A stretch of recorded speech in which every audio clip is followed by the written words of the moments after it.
Hi everyone, JJ here with The Art of Value. Welcome. Well, today I'm going to look at the latest interview from Jeremy Grantham. He's talking about his super bubble idea again that he says has been deflating for quite some time now, but he says AI has changed things a little bit. Let's see what he has to say about that. Grantham says that the super bubble that he's been talking about has been deflating, but he's a little bit disturbed by the emergence of the mini bubble of artificial intelligence that's happening right now. Grantham says he's been trying to work out if this AI bubble is quick enough and strong enough to alter the final stage of the deflation of the super bubble he's been talking about. So I'm going to get into more detail about what Grantham says about how the mini AI bubble is affecting the super bubble, the deflation of it, how he sees it playing out now. But first, for those of you who don't know, Jeremy Grantham's a veteran value investor. He's known for some really good calls on the extremes of markets, on the highs and lows and turning points of the markets. He's got quite a few things right over the years, including the major bubbles. He calls himself a student of the major bubbles, financial bubbles in history. Grantham's a co-founder of the global investment firm GMO. He used to be the chief investment strategist there. Now he's the long-term investment strategist, and he is heavily involved in the Grantham Family Foundation, which is in turn involved in climate change investment. That's his main focus these days. On Grantham's track record of talking about bubbles, back in 1997, fully 3 years before the tech bubble burst, he called that. He also warned of the developing subprime mortgage and credit bubble before that burst and came close to picking the top of the market when that happened. He also picked the bottom of the market in March 2009 after that all went bust. He nearly picked it to the day, and there's evidence of that. He wrote this article called Investing When Terrified, urging his clients to get back into the market even though it was terrifying to do so, and it just so happened that he picked it almost to the day, the bottom of the market. In 2018, he warned of a possible market melt-up that would last 2 to 3 years and a big decline after that. And of course, what happened, there was a late-stage bull market there that ended in 2020 with the meltdown in March 2020, and then it took off again for about another year, and in 2022 we had the major market decline. So he pretty much nailed the process of the market and almost the timing as well there. That's what he's been calling the super bubble, the long run up to 2020, and then what happened after that when the Fed injected huge money and the market took off again after 2020, and there was a decline in 2022 as we've seen that bear market that happened.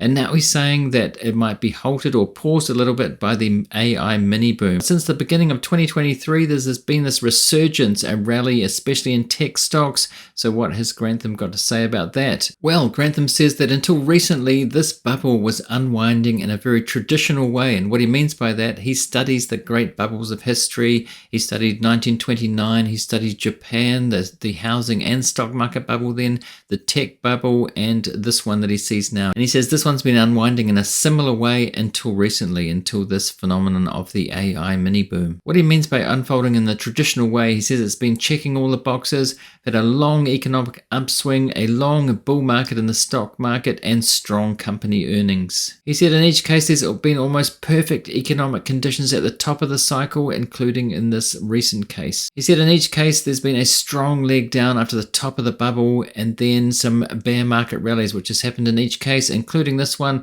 We've had a 20% rally in the SP 500 and considerably more in the Nasdaq. He says it has been a strong rally this year, which he sees as a bear market rally, a big one. Whether he's correct on this being a huge bear market rally and not continuing, it remains to be seen, of course. It's going to be really interesting to see. But he says there are reasons for this bear market rally this time which may alter the bubble completely, and let's get into that now. By the way, if you're watching on YouTube and getting value out of this episode so far, I'd really appreciate it if you hit that like button to help spread it to more people, help with visibility.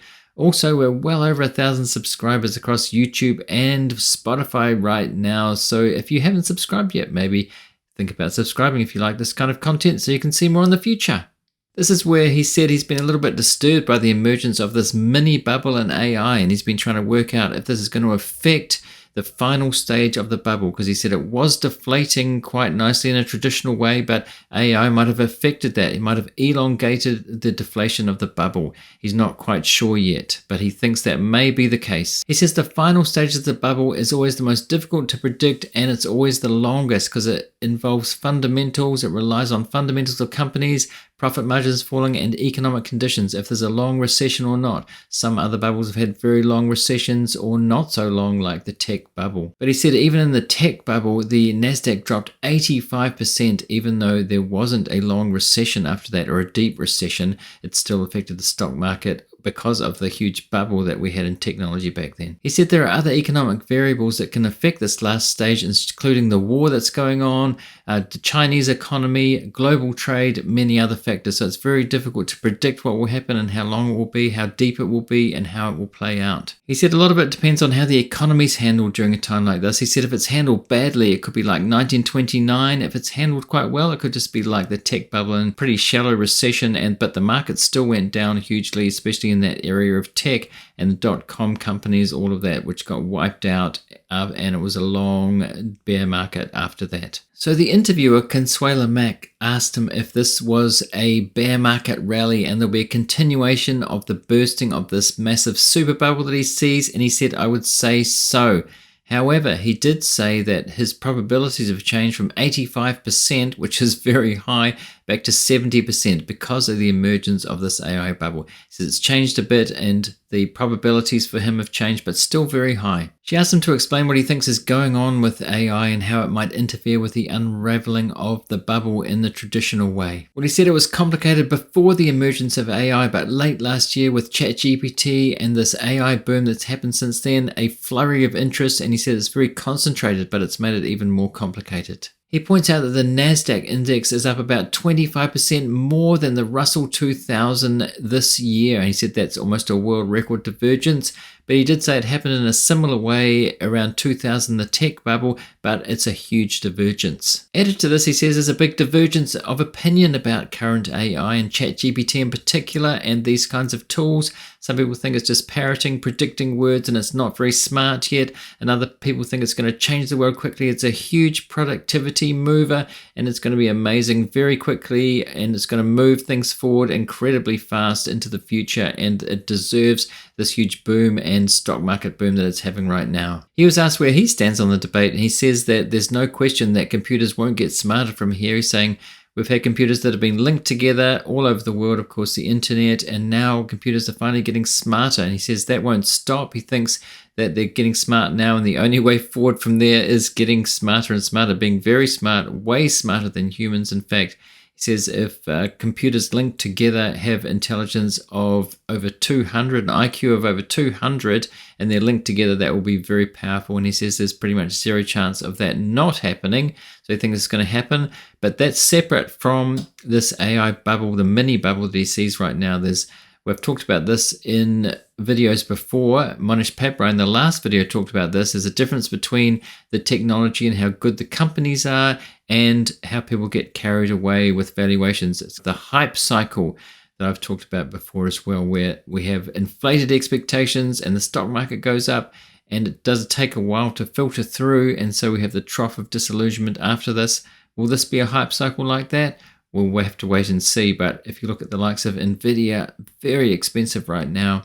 Mohnish Pabrai, as I said in the last video, thinks that it could be like Microsoft during the dot-com bubble, where it became very expensive, $600 billion valuation, and then dropped away to a few $100 billion after that. And it took really 10 years to get back to where it was. But Grantham's saying that this bubble that's happening right now in AI will affect the overall super bubble, the deflating of the super bubble, rather than it taking off again into a bull market. He thinks that will continue down, or he thinks there's a big chance that it will continue down and not be a disruptor in terms of turning the market back into a bull market just yet. What he actually says about the AI boom in relation to the stock market is that he doesn't think that it's actually operating on the time frame of this particular bubble. And so what he means by that is he thinks there will still be a traditional deflating of the bubble over 1 or 2 years, and a recession, economic troubles to do with that, and a decline in profit margins. And he thinks that all this will happen before the real effects of AI kick in. Consuela Mack points out that, however, this year we've had this huge rally in the mega cap tech stocks that comprise 26% of the S&P 500. She asks if he thinks that this could throw his bubble deflation scenario off somewhat, prolonging the rally because they have such a big effect on the market. Could this rally go on for much longer than he thinks? He says yes, and he says he thinks it's already elongating the process, and that he says there's a small chance that we could end up with a shallow decline instead of a big bubble bursting.